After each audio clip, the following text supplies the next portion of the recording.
Esse é o canal Músicos de Ontem. Por que sempre o canal chama o canal Músicos de Ontem? O pessoal pergunta assim, foram aqueles músicos que tocaram lá na década de 60, 70, 80. Mas antes de começar aqui, eu quero pedir para vocês se inscrever no canal, deixar um like, deixar nos comentários, para incentivar isso aí a trazer mais músicos de ontem. Hoje eu estou aqui, não foi fácil encontrar esse cara, não foi fácil, mas é uma das nossas lendas do rock gaúcho. Eu estou falando aqui com Chico Ferretti, um tecladista de primeira linha, todo mundo conhece, gente que tocou com inúmeras pessoas. A gente já faz quase uma hora que nós estamos conversando aqui e as histórias não têm fim. Se a gente fosse continuar, nós ia ficar aqui a tarde inteira, com certeza, né? Mas eu gosto de fazer o seguinte, Chico, quando é que tu te viu músico pela primeira vez, cara? Que idade, mais ou menos?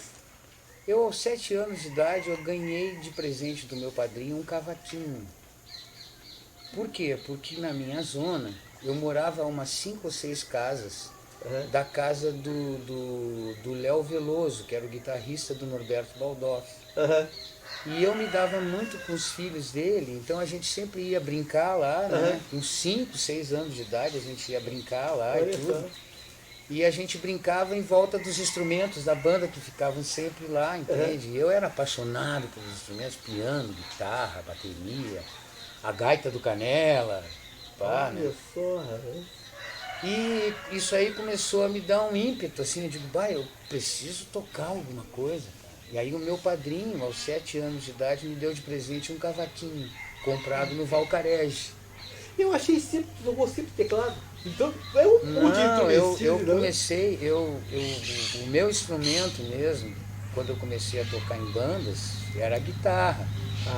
E aí depois eu descobri que tinha 300 guitarristas melhor que eu na cidade e passei pro baixo, que eu era apaixonado por baixo, né? Comprei um baixo Snake, sem acústico e tudo. E foi o meu início, assim, tocando em bandas profissionais, foi como baixista e cantor. Que legal. E tu te lembra qual foi a tua primeira banda, cara? A minha primeira banda se chamava Tin Tops. Tin Tops? Tin Tops. Era uma banda do Menino Deus, né? Era uma banda já se arvorando a profissional, porque a gente já tocava em clubes, etc. Que década mais ou menos? Tristezense, isso aí em 67, 68. Eu tava com o quê? Tava com 14 anos. E a gente tocava naquelas bocas ali da Correia Lima, lá em cima tinha um clube lá chamado A Véia China. Sabe? As pintas tudo mal encarado. E eu fazia uns mandrake assim no palco, entende? Por exemplo, eu gostava muito dos Jordans, né? E o Aladdin dos Jordans solava Love is Blue, aquela... Eu solava isso com a guitarra nas costas. O pessoal gostava. Pura mandracagem, né? Sim, claro, com certeza. Hoje tá, isso aí tocou quantos anos mais ou menos na ativa? Tu continua na ativa até hoje? Eu parei de tocar baile. Bom, depois que eu saí da minha banda principal, que era o Normal, no Brasil, isso foi mais ou menos em 77, 78, eu comecei a trabalhar com o Cláudio Veracruz. Né? E o Cláudio tinha acesso à gravadora Isaac, né? Então ele começou a me chamar para gravar jingles. Eu tocava piano nos jingles, etc. Tem alguns jingles famosos aí que foi a gente que fez, por sinal, né? Que acho que ninguém se lembra mais. Mas eu vou te contar uma história do Cláudio Veracruz, mas não gravando agora, depois da gravação. Tu vai rir, cara. Mas depois tu fez essa Tin Tops. Tin Tops. Tin Tops. Depois da Tin Tops. O baixista da banda era o Gerry Marques, que é da iluminação hoje em dia. Ele é famoso como iluminador e programador de palcos e coisas e tal, né? Ele era o baixista da banda. E tu continuou na época no Tin Tops? Sim, isso foi muito rápido. Eu fiquei assim uns 7, 8 meses com os Tin Tops. Aí depois eu comecei a me encorajar a tocar, né? Naqueles lugares que a gente tocava ali, pelo Menino Deus, pela Correia Lima, até a Tristeza, o Tristezense, né? Me lembro Tristezense. E aí eu tinha alguns amigos na zona ali, na minha zona, na André Bela ali, que também tocavam, tudo, né? E eu comecei a me aproximar deles, né? O baterista, por exemplo, morava na minha rua, o baterista do Tim Tops morava na minha rua. Aí é fácil. A gente começou a se reunir, tocar violão. No fim a gente já estava com microfone, com ampli, com bababá, ensaiando na sala da minha casa, ou na sala da casa do Paulo Essi, que era o outro guitarrista, né? E dali foi indo, né? Dali foi indo. Saiu do Tim Tops. Sim, saí do Tim Tops e montei essa banda, né? E essa banda começou a tocar por aí. Você lembra qual era o nome da banda? Eu não me lembro, cara, da banda. Eu sei que o primeiro lugar que a banda tocou foi num puteirinho, lá na Benjamin Constant, que pertencia a, muito tempo depois, a dona do Mano a Mano, a Nina. Dona do Mano a Mano, daquela casa de tangos ali na... Sim, claro, eu lembro da banda Mano. Ela era dona desse puteirinho que se chamava Gaiola. E a gente tocava música instrumental, né? Naquela época era Ventures, era os Jordans, eram os Incríveis, né? Exato. Tocávamos só música instrumental, a gente não cantava, né? E a gente tocava louco de medo, né, bicho? Louco de medo, Tudo porque menor. de repente chegava o juizado de menores e a gente ia tudo em cano. Então o que acontecia? As profissionais do lugar, que praticamente nos adotaram, uma gurizada de 14, 15 anos, assim, sabe? O porteiro avisava, o juizado tá aí!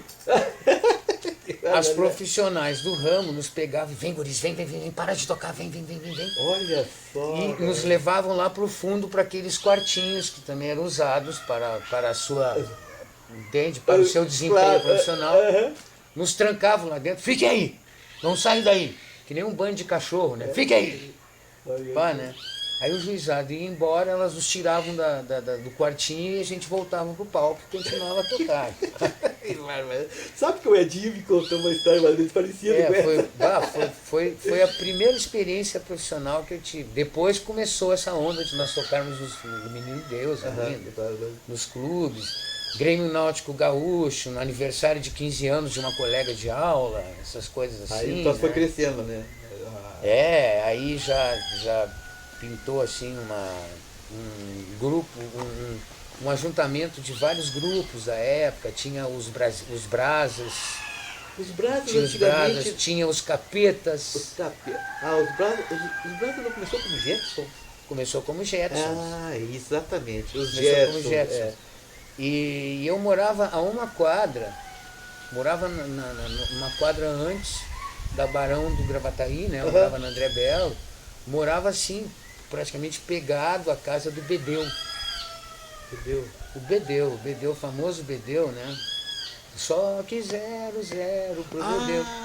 Tá. E eles tinham uma banda maravilhosa, né? O Bedeu, falecido Marco Aurélio, que bem mais tarde foi puxador de escolas de samba, foi puxador, se eu não me engano, do Bambas e do Arial da Baronesa.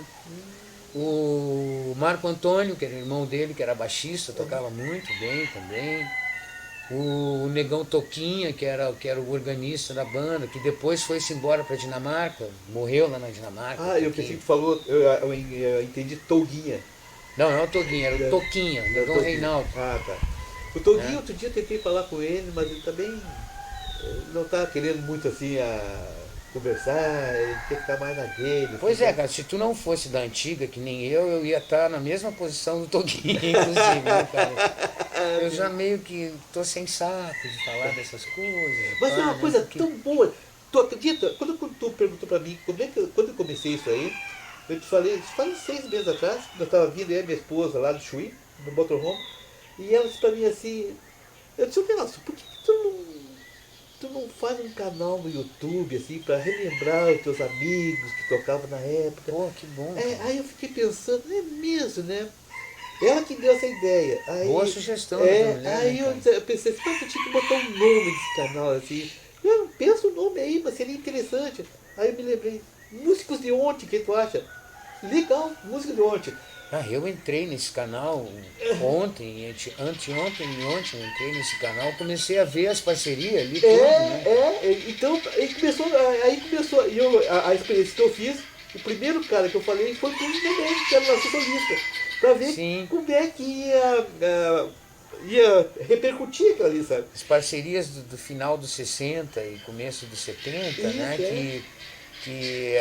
Naquela época a gente tocava 1 hora em cada clube, né? As bandas Exato. tocavam em 2, 3, Cara, 4 clubes uma noite só. Quantas vezes a gente não deve ter se cruzado com Quantas aquelas... vezes, né, cara? A gente chegando, vocês desmontando, você saindo, a gente montando, entende? Exatamente. Então todos se encontravam, todos se conheciam, Naquilo porque ali, né? tinha essa interação, Tinha. né?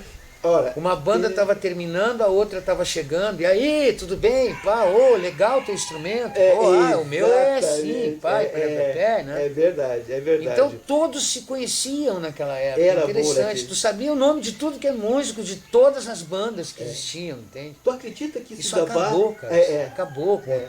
com essa história das bandas grandes, dos bailes de 4 horas seguidas e tudo. Acabou, né? Acabou. Essa época era uma época de ouro. Maravilhosa, Uma né, época tia? de ouro. E a gente vê hoje, com essa nossa juventude, que não vai voltar isso aí. Não vai voltar, não vai voltar. Infelizmente. Na época, quando tu começou a tocar, alguém te incentivou, ou tu te inspirou em alguém. Isso aí é o advento do PA. Por quê? Como é que a gente tocava na época? Eu tinha a minha guitarrinha e o meu amplificadorzinho desse tamanhinho.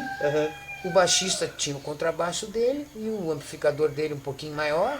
O baterista tinha a bateriazinha dele com um tomzinho só. Né? É verdade. O cantor entrava segurando o microfone. Sabe muito como é que legal, é? Cara. Era muito bacana. Então cara. isso aí tudo cabia dentro de uma Kombi e mais a gente dentro. E mais a gente dentro, né? Quer dizer, quando a gente chegava num clube, descia da Kombi, a gente já descia carregando os instrumentos, chegava lá, ligava na tomada e saía tocando. E a outra banda que já estava tocando antes da gente, desligava as coisinhas e pegava as coisinhas, saía, entrava na Kombi deles e ia para outro clube. Entende? Infelizmente, essa juventude que de repente está vendo esse canal hoje, essa nossa época, essa não volta nunca mais. Os clubinhos de um tamanho, como é que eu posso dizer, de um tamanho... Uma garagem. Não sei, uma garagemzinha, os clubes todos eram pequenos, tinham salões pequenos, quer dizer, a gente não precisava de um equipamento. Não. Aí depois dos anos 70, 71, depois do Woodstock. Depois do Woodstock. Mas começou a vir os aparelhões, assim, os cabeçotes gigantes, os aparelhos de 300 watts, 400 watts. E aqueles equipamentos de PA na frente.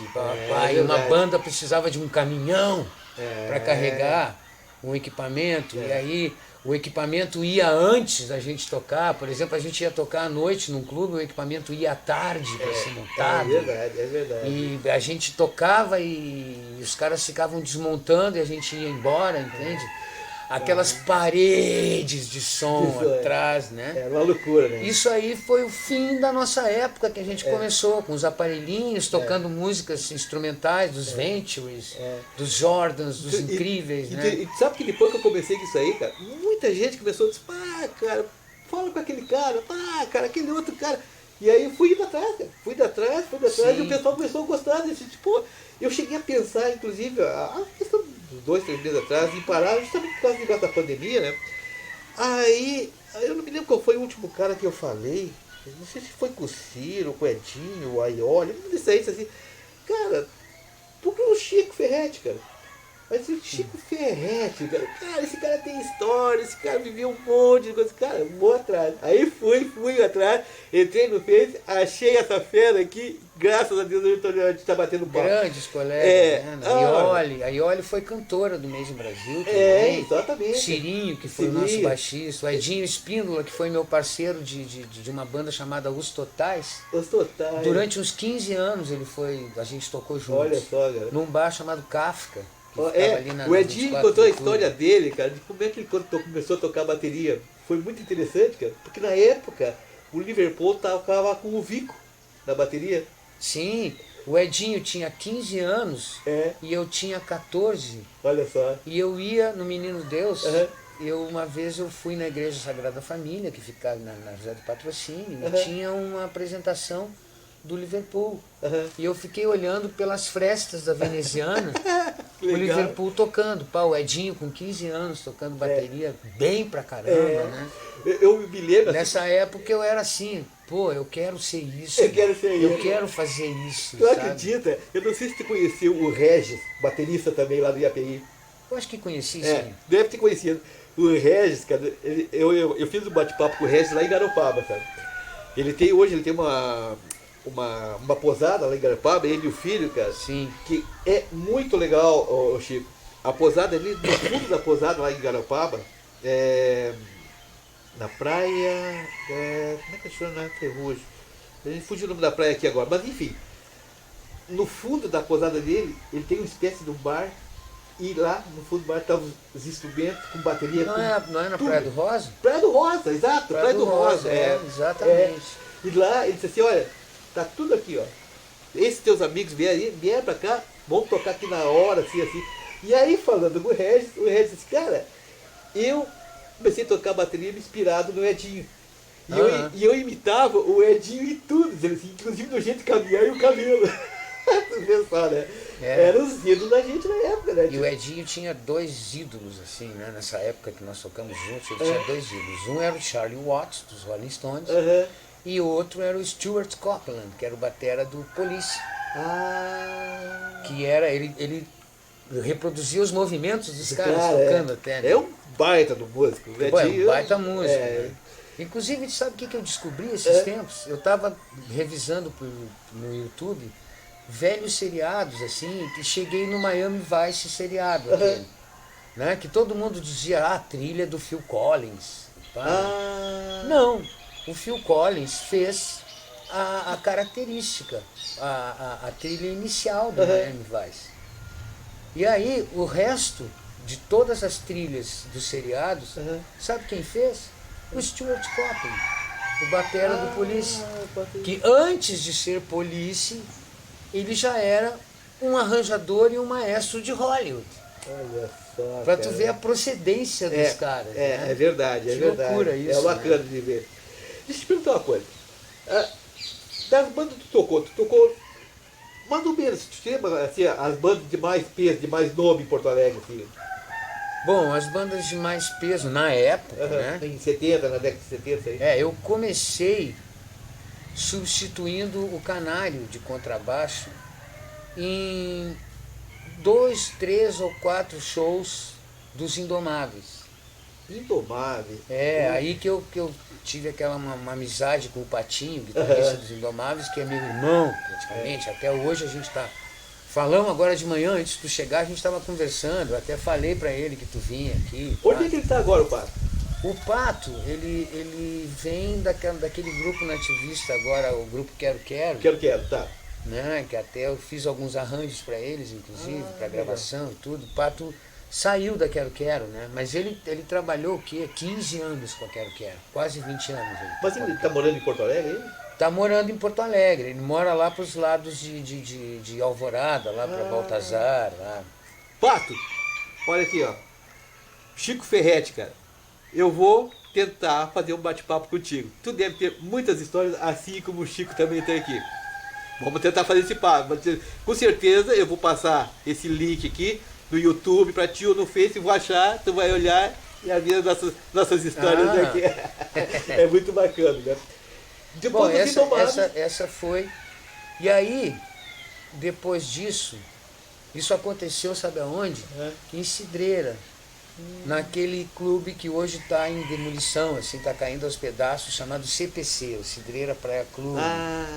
Que hoje está caindo aos pedaços. A maioria dos clubes de Porto Alegre estão assim, né? Infelizmente, né, tio? Ali foi a minha participação numa banda com um certo nome, né, na época, né? Indomáveis. E aí depois disso, eu acredito que chamei a atenção de um outro pessoal ali da Medianeira, que eram os Invencíveis. Os Invencíveis. O Cirinho foi baixista dos Invencíveis, né? Entrevistasse ele, claro, né? Eu também fui baixista dos Invencíveis. Assim como o Búfalo também. Como o Búfalo, eu entrei no lugar do Búfalo. Olha só que legal, cara. Né? Dos Invencíveis, eu passei a tocar num grupo que a gente tocava muito, mas não tinha muito nome, assim, que chamava Gangster 4, que ensaiava ali naquela parte ali, o pé do morro da Caldrefião, ali, da Maria Degolada, ali, na São Francisco de Assis. Nós ensaiávamos ali. O baterista era jovem também, né, o baterista, e era irmão do Nenê, que era o baterista da Elis Regina, do César Camargo Mariano e da Elis Regina, né? Claro. Inclusive ele vinha visitar a mãe no sul, né? E sentava na bateria, começava a tocar e a gente, nós os guris, ficava tudo babando, assim, olhando ele tocar, pá, né, Nenê. Imagina, Puta né? baterista, Imagina, né? Dali do Gangster 4, eu soube que o Marcão, Dos Indomáveis, que era dos Indomáveis, e depois ele foi cantor do Mau Mau, que o Mau Mau ensaiava lá em cima do morro, né? Na Delfino Riete, lá na Marieta, Delfino Riete. Eu soube que o Marcão saiu dos Indomáveis. Saiu do Mau Mau. Saiu do Mau Mau, E como eu conhecia o Patinho e o Bira, que era o baterista do Mau Mau também, né? Os dois bateristas do Mau Mau eram o Bira e o Vico. O Vico foi considerado o melhor baterista do Rio Grande do Sul durante 8 anos. O Vico que tocou no Liverpool, né? Tocou no Liverpool. O Vico que antes do Edinho tocava no Liverpool. É isso. E eu disse, cara, tá aí a minha chance de entrar numa banda com algum significado, né? Que o Mau Mau era a banda escolhida do Glênio Reis. Assim, isso, exatamente. Eram os gurizinhos do Glênio Reis. Exatamente. Ele dava força, ele divulgava, né? É verdade. Então eu fui lá um dia, né? Eu, com 16 anos, 17 anos, fui lá um dia e... Oi, os caras... Oi, aí? Cara, eu digo... Eu soube que o cantor de vocês saiu da banda e eu vim me candidatar a cantor. Os caras, como é que é? Candidatar a cantor? Olha só, cara. Tu canta? Tu canta? Eu digo, eu canto. Pá, toco baixo, né? canto, pá. Que tipo de coisa que tu canta? Eu disse, olha, eu canto Led Zeppelin e essas coisas aí, tudo, né? As músicas do Santana, é por aí que é o nosso repertório. E ali mesmo, na porta da casa do Luiz Antônio, né? Os caras, entra aí, pá. Eu entrei, a gente foi lá pro fundo, era um barracão lá que eles ensaiavam. Eles já começaram a... Canta essa do Led Zeppelin? Eu digo, canto, pá. Pô, a gente vai baixar o tom. E pá, eu digo, não precisa baixar o tom. Eu canto no tom. Eu canto no tom do Robert Plant. Pá. É porque o Marcão cantava 2 tons abaixo, que é muito alto. Olha dele. Eu só. digo, não, eu canto no tom do Robert Plant, sim, vai. E aí eles começaram a tocar, né? Aquela banda maravilhosa começou a tocar, né? Com 2 bateras, 2 guitarristas, 2 solistas.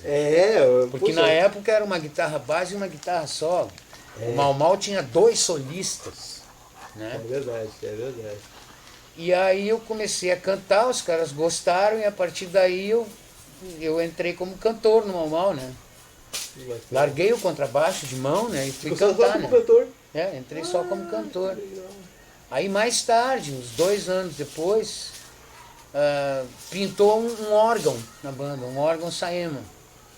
E eu comecei com 1 dedo, com 2 dedos, fazia aqueles órgãozinhos de fundo de música do Santana. Que idade tu tinha na época, Pé? Olha, isso aí tá assim entre os 16 e os 18. Verdade. Entre os 16 e os 18, né? E eu comecei a tocar com 2 dedos, com 3 dedos, com 4 dedos, sabe? No órgão, no fim eu já estava tocando o órgão. Né? Que tu sabe que guri de 16, 17 anos começa a fuçar numa coisa, na manhã ele já está sabendo. Impressionante, né? Né? Incrível isso. Hoje, cara, se eu hoje tiver que tirar uma música, meu Deus do céu, né? E aí a banda começou, que eles não davam muita bola para mim tocando órgão. Né? Tu é cantor, vai cantar. Vai. E eles não tinham teclado na época? Não tinha um teclado, pintou esse órgão. E num determinado momento a gente começou a ensaiar numa das salas do Araújo Viana, do Auditório Araújo Viana. Então, o que acontecia? Acontecia que aos domingos, né, a gente, ou voltando de algum baile, voltando de alguma gig, ou indo lá pegar os instrumentos para uma gig de domingo, mais ou menos domingo, a gente se cruzava com aquele programa do Sayão Lobato. Não diga não, aquele programa de rádio, tá? Né? E bom, e aí um dia aconteceu uma coisa. O pianista do Sayão Lobato era o Cidinho, grande Cidinho, falecido Cidinho, tocava pra caramba. O Cidinho foi pianista da Tina Turner, cara. Opa! É verdade. O Cidinho tocou 2, 3 anos com a Tina Turner. Caraca, a banda meu. da Tina Turner, velho. Ah, que bagagem, meu. Olha só, tio. Olha só. O Cidinho era guri nessa época também, né? Olha só, rapaz. E aí o Cidinho não foi naquele dia. Mandou o Lima, como a gente diz. O Cidinho mandou o Lima, como a gente diz. Né? E o Sayon já sabia que a gente era uma banda, que a gente tocava e tudo, porque ele já tinha visto alguns ensaios nossos. Ele chegou pra mim e disse, escuta, velho, é o seguinte, o Cidinho tá demorando pra vir, eu acho que ele não vem. Eu vi que tu toca órgão ali, né, cara? Tu toca piano.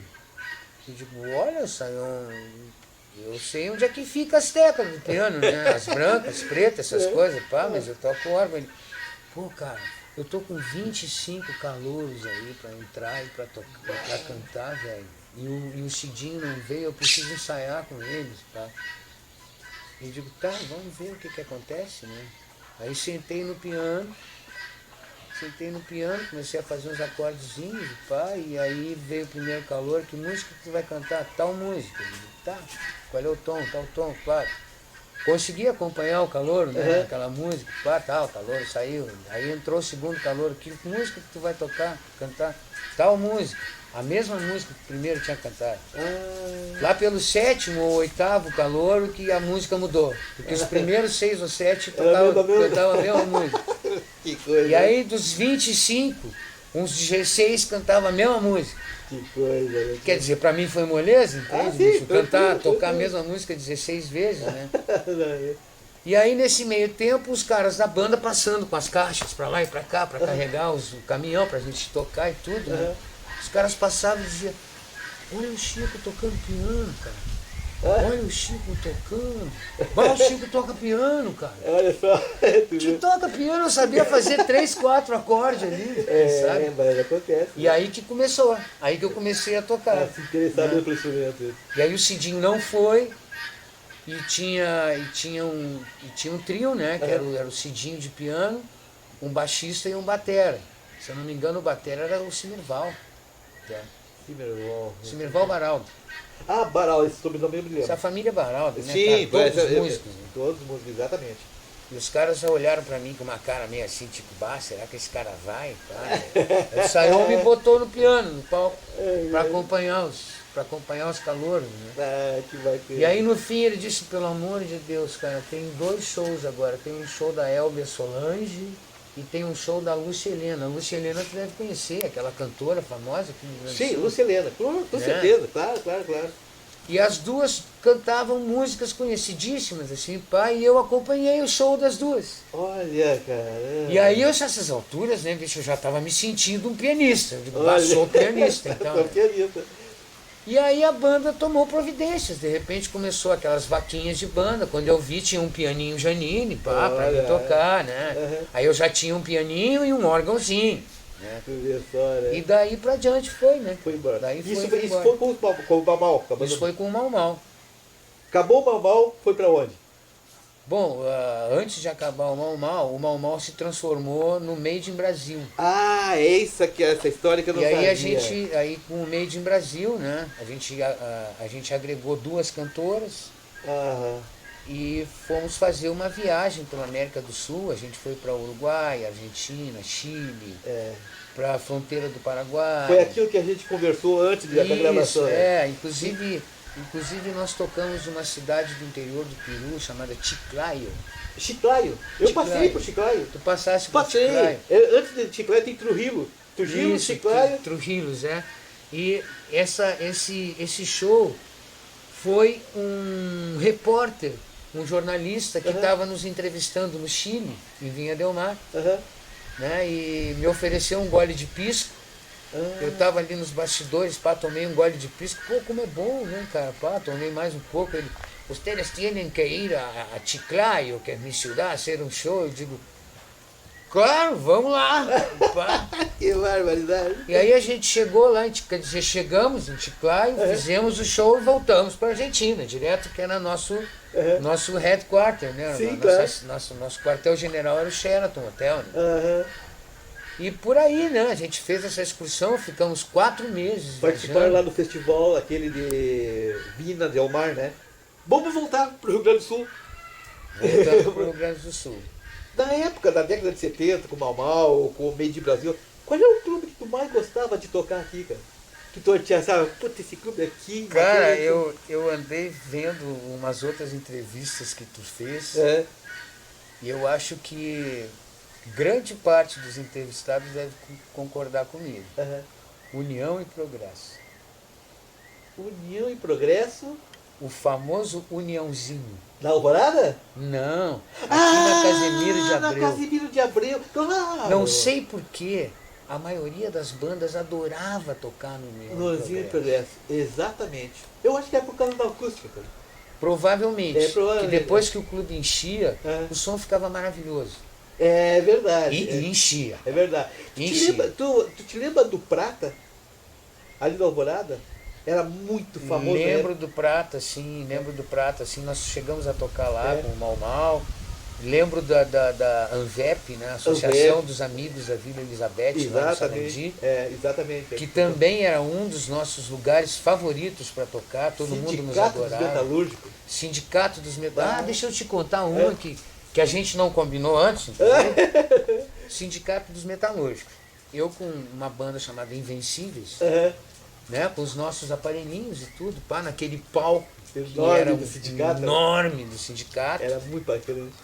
a gente tocando, né. Quando nós estávamos quase terminando, começou a entrar um pessoal pelos corredores laterais carregando caixas, caixotes, caixinhas, caixões, pai.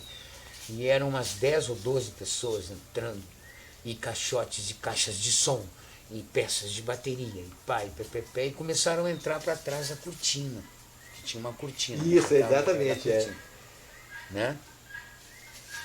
E se ouviam uns ruídos atrás, pai, a gente terminou de tocar, pegou os nossos aparelhinhos, E? descemos do palco, guardamos dentro da Kombi. Falei, cara, quem é que vai tocar ali? Será, cara? Essa movimentação ali, tá? Então vamos lá ver. Aí a gente voltou pro clube, cara. De repente, nós voltamos pros bastidores, aquele palco enorme. Né? Aham. Quando eu vejo, de repente, sobe os caras dos Incríveis. Ah, que incrível. Sobe os caras dos Incríveis, assim. Os caras já podres de cansado, né, bicho? Deviam ter vindo de 5 ou 6 shows naquela mesma noite. Uau. O Risonho, que era o guitarrista, sentou numa cadeira, assim. Uau, imagina. Assim, pela papá, né? Aí o empresário chegou e disse, vamos lá. O Risonho fez assim, ó. E entrou no palco rindo. E aí foi aquela quebraçada de pau, né, velho? Manito tocando sax, Nossa tocando órgão, senhora, tocando que cara é um violino. monstro, né, tio? Cara, e aquelas coisas assim, tipo câmera de eco e de reverb com o disco, né? Ah, Com aquele disco, câmera de eco Benson. olha só, cara. Sabe? Equipamento todo importado. Tudo cara. de primeira, né? O cara chegava e babava. Aquele isso som daqui. assim, bicho, que chegava a fazer assim com os cabelinhos, sabe, pra trás. maravilhoso, assim, né? ficou. Isso foi uma coisa que me impressionou muito. É, Impressionou muito. 2 ou 3 anos depois, as bandas aqui do Rio Grande do Sul já tinham um equipamento similar aqui. Igual aquele, né? Eu não me lembro se realmente era verdade. Eu não sei quem é que me falou.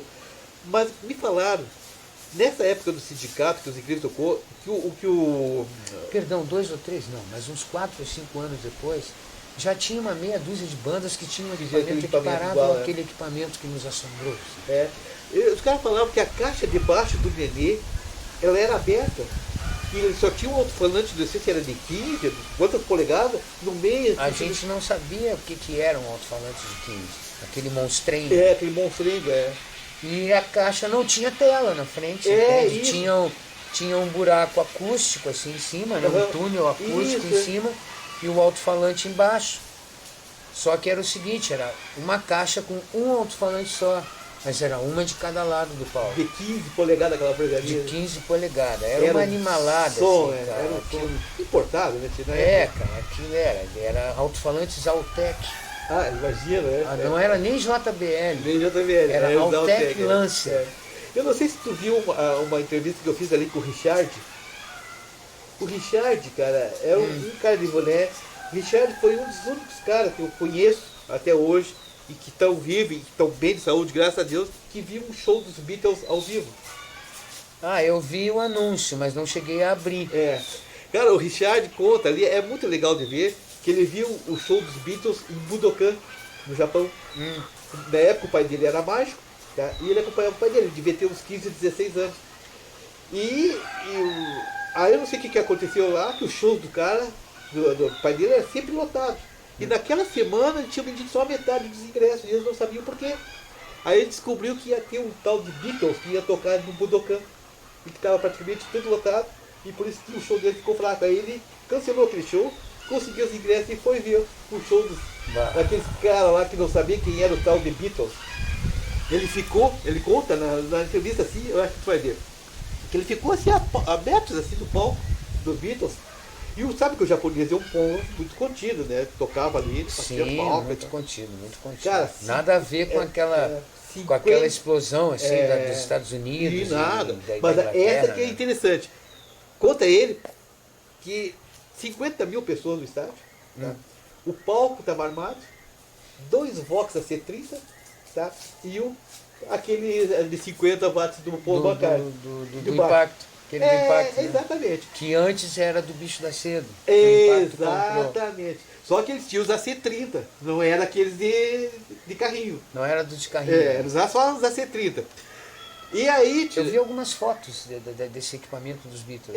Aí em volta tinha umas caixas compridas assim de som, que era pra voz só. O Richard disse assim, ó, que quando entrou os Beatles, cara, eu não sei o que deu nos japoneses, que não escutou mais nada. Uou, aquela loucura. Pirou todo mundo, né? E ele disse assim, ó, eu perguntei pra ele, mas Richard, o que tu escutou? Nada. Porque eu só vi o Paul McCartney falar assim, ó, 1, 2, 3, 4, e acabou hoje. Acabou o show. Acabou.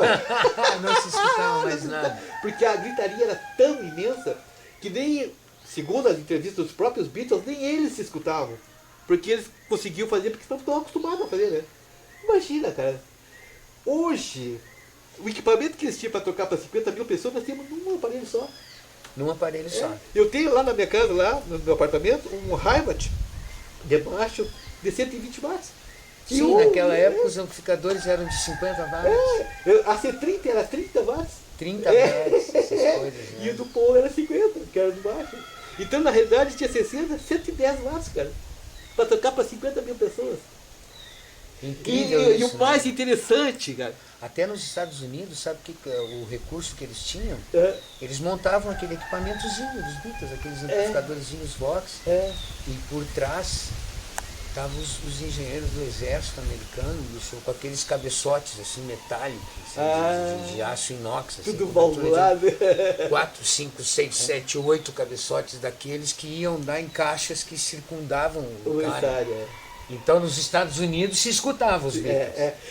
Chico, aí eu te pergunto uma coisa. Aqueles caras com aqueles 3 aparelhinhos no palco, como é que hoje os caras não conseguem tirar um som igual? É incrível isso, né, cara? É impressionante. A qualidade de som que os caras tinham na época. Eles mesmos diziam na época que eles estavam muito avançados para a época. Por isso que eles pararam de tocar ao vivo, porque eles não tinham equipamento para demonstrar aquilo que eles faziam. Porque o público deles começou a se expandir, se expandir, de repente eles eram uma banda planetária, né? É verdade.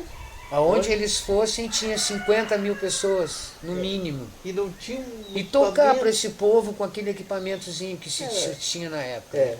O próprio Santana, a banda do Santana, quando veio aqui em Porto Alegre, eu me lembro que eu fui ver o show lá no ginásio do Grêmio.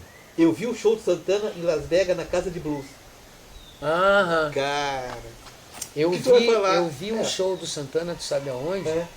Como eu te falei, que a gente tocava no Sheraton Hotel, né? Nós tocávamos no Golden Horn embaixo.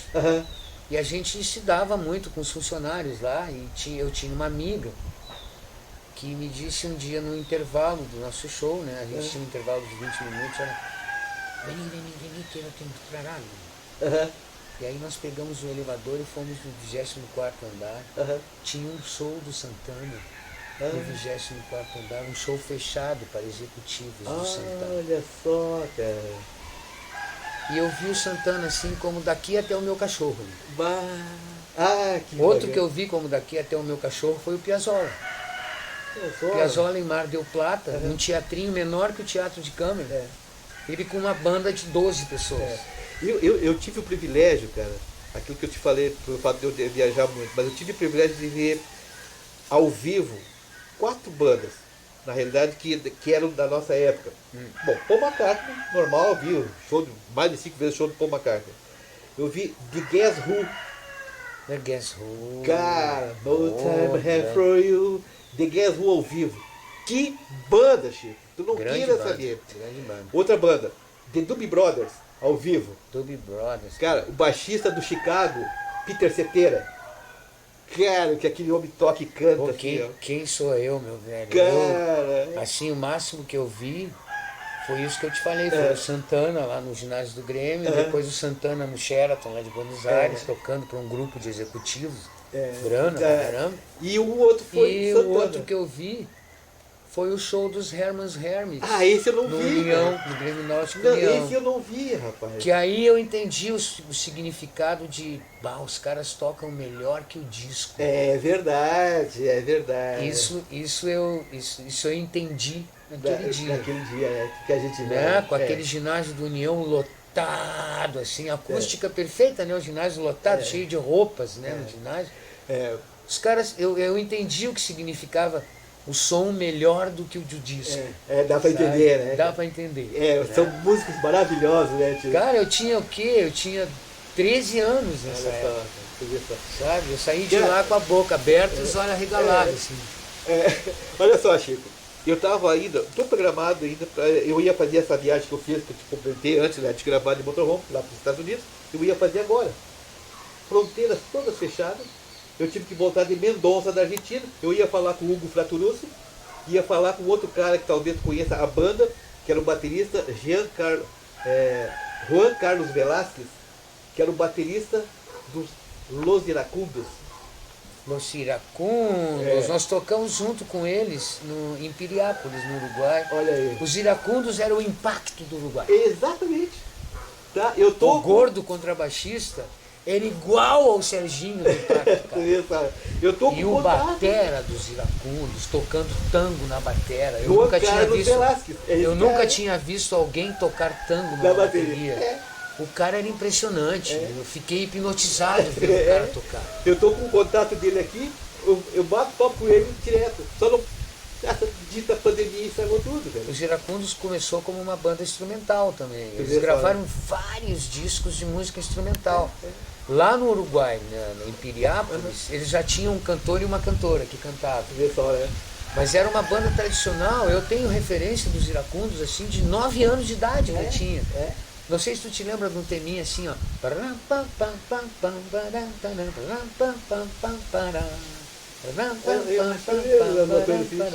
Isso tá no nosso inconsciente coletivo, hoje, cara. Sabe? Mas olha só, isso é dos Iracundos. É Iracundos. E eu tô ali, ó, Juan Carlos Velasquez, o baterista. Isso. Tá aqui no meu celular, cara. Olha só. Cara, um ótimo baterista. Mas olha só. Nós então, dividimos palco. Olha que bacana, cara. Olha só. E eu tava com a minha viagem programada agora para ir de novo aos Estados Unidos. Pandemia chegou, tive que voltar de Mendonça porque não consegui passar pro Chile. E nem Colômbia, tudo fechado as fronteiras. E eu estou pesquisando, a minha esposa disse, não vou ter que ir pro México, pelo menos o México a gente vai, vamos pegar um voo pro México. E aí eu estou pesquisando nos Estados Unidos, porque como eu trabalhava na aviação, eu ia ver um show lá em Lakeland de aviação chamado Sun Fun. E quando eu ia nos Estados Unidos, eu sempre procurava ver algum show para ver. E sabe quem é que estava nos Estados Unidos a partir do dia 5 de abril? The Hollies. The Hollies, cara. 5, 6, 7, 8. Né? Bus Stop. Bus Stop. Aquela Bus Stop que é Sorry Suzanne. Sorry Suzanne. Cara. Aí o que aconteceu? Eu disse assim, ó, 5 de abril, vamos ver The Hollies. estava em Washington, vamos alugar um carro, vamos ver. Uma oportunidade dessa é única. É Cara, veio aqui... Cara, eu não sei como é que tu aguenta essas paradas, velho. Eu, se fosse ver The Hollies ao vivo, eu ia cair no chão tendo um surto de hiperventilação, sabe?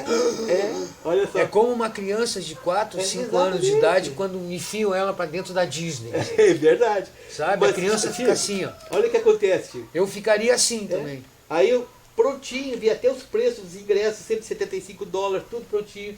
Veio a notícia, cancelado devido à fome da Ômicron, coisa e tal. Os caras estavam vindo da Inglaterra. Deu, ferrou, né? Pois aí ferrou com o meu show. diz que nos Estados Unidos eles estão apavorados com a Ômicron, né? é. Porque Cancelou. parece que o contingente de pessoas que é contra a vacina lá, que não se vacinou, é muito grande. Muito grande. É uma Aí- porcentagem da população muito grande. Então agora parece que a Ômicron está se espalhando assim, direto lá, né? Todo mundo Infelizmente, tá pegando. cara, não sei quando é que eu vou ver The Hollies novamente. Mas felizmente a Ômicron não é de todo De todo, mortal. entende? exatamente, Em alguns ela passa como uma gripezinha. Entende? É bem por aí. Desculpa, Não. desculpa mas- usar a frase do Bolsonaro e do Drauzio Varela, né? Uma Para alguns ela passa por eles assim como uma gripezinha. Uma gripezinha, é verdade. Mas vamos voltar à nossa realidade de novo aqui. Cara, deixa eu fazer uma última pergunta, já estamos no nosso tempo quase estourado e o Fica à cara já está me vontade. esperando. Fica à vontade. Chico, da tua roda de amigos, de músicos, principalmente de músicos, que faz tempo que tu não vê, que é um cara que tu acha, que gostaria assim, cara, eu gostaria que fizesse um bate-papo com esse cara para ver como é que ele tá, o que ele anda fazendo, coisa e tal. Tu lembra de alguém, cara? Que tu gostaria Olha, assim? É tanta um gente. deles tu já falou aqui e já intimou aqui pessoalmente, que é o Pato. O Pato. O Pato. Outro que era muito meu amigo, inclusive nós trabalhamos juntos na FEPLAN, eu era sonoplasta e ele era redator da FEPLAN, era o Charles do Caos, Falecido. falecido Charles, né? Falecido. Inclusive tem uma coisa que o pessoal falava, no tempo que a gente ainda tinha 25, 30 anos, né? Olha, gente, olha, depois dos 60 vai acontecer assim, ó, a gente se encontra e diz, tu te lembra daquela época que a gente tocou em tal lugar? Era eu, tu, fulano, falecido Beltrano. né? Verdade. A gente vai começar a falar assim. Tu falou com 60 do anos. Charles, agora eu falei com o Joanito, né? O Joanito era o baterista dos Caos. O Joanito está tocando numa banda excelente. É um trio, né? Que estão lá. Que é o Alexandre, Aham. o Z Eu vi do bar. e o Joanito. É. Que é excelente, os caras estão tirando uma qualidade De som. sonora assim, Impressionante. impressionante, né? Tu vê as coisas deles. O Caio, o Alexandre me manda no Facebook. Tu te manda lembra as do coisas. Acácio? Acácio Acácio? Santos. Assim pelo nome não, mas O Acácio era uma das lendas, é uma das lendas de empresário. Ele foi nosso empresário e foi empresário de várias bandas, inclusive ele tocava no Manifesto, que foi depois dos Caos. eu me lembro do nome dessa banda, mas Tocou com o Cabeleira, Serginho Cabeleira, Serginho Cabeleira, que me lembro. tocava nos Caos. cabelão até que É. assim a cintura. Inclusive Serginho, tem uma cara. história depois de que a gente encerrar essa gravação, eu vou te contar uma história muito engraçada do Cabeleira, cara. Tá bom. Bom, mas de qualquer forma, então seria o Pato. Um cara também que eu sei que tocou contigo, que eu já entrei em contato com ele, só para ele não me respondeu, mas lá, Cláudio Vera Cruz. Cláudio Vera Cruz. Mas assim, ó, Cláudio, tô aqui com esse cara aqui, ó, Chico Ferretti, já tocou contigo, e eu quero que também, eu sei que tem história, inclusive eu vou contar uma história depois da gravação aqui, pro Ferretti, que ele vai rir, mas essa história eu vou te contar se um dia nós tiver a oportunidade de fazer esse bate-papo que nós estamos fazendo aqui. Cara, eu acho que o que nós tínhamos para falar, se nós vamos ficar aqui, nós isso, vamos ficar né? o resto da Alemão tarde. Vera Cruz, Feliz Natal, Feliz Páscoa, Feliz 7 de setembro e próspero ano novo. Então, Chico, cara, foi um prazeraço bater Pô, esse o prazer papo foi contigo. todo meu, Olha, velho. tia, a O hora prazer que eu foi tava todo falando com meu. o Chico Ferretti, os caras falaram, cara, vamos falar com o Chico Ferretti, vamos fazer essa força, graças a Deus aqui, ó, cheio de saúde, nativa, tocando ainda. Uma coisa que me impressiona muito, entende? Que eu já passei por isso com outras pessoas, mas nós cruzamos pelos mesmos lugares, tocamos os mesmos clubes, Exatamente. passamos pelos mesmos problemas É verdade, cara. e não nos conhecíamos. E não nos conhecíamos. É É, impressionante. É como hoje em dia, por exemplo, assim, tu morar num edifício que tu não conhece o vizinho da frente. habitante do apartamento da frente. Quantas vezes a gente já não se cruzou, cara? Quantas vezes a gente já não Tocando se no cruzou? mesmo lugar, Nos mesmos no caverna, no areia. no caverna, no Harém, claro. É impressionante, né? Mas é Sindicato assim dos que funciona. Metalúrgicos, Sindicato, ANVEP, ANVEP, União e exatamente. Progresso, Caminho do Meio, Caminho do Independente, Meio, Dinamite, Aimoré. É muito legal, né, tio? É uma época que infelizmente não vai voltar mais. Mas, Infelizmente, né? Mas a gente tem ela no coração, né? com A gente certeza. tem ela no coração. Então, meus amigos, para os músicos de ontem, hoje com essa lenda do rock aqui, com o Chico Ferretti, encerramos o nosso bate-papo aqui hoje. Até um próximo Músico de Ontem. Aí, pessoal, muito obrigado pela paciência de vocês em escutar essas duas pessoas aqui falando do seu passado. E vamos lá, né? Vamos lá, próximo vamos Músico lá. A de Ontem. vida continua E Né? vamos tocando em frente. até o dia que Parar. até o dia que parar. Tudo Até de mais. bom.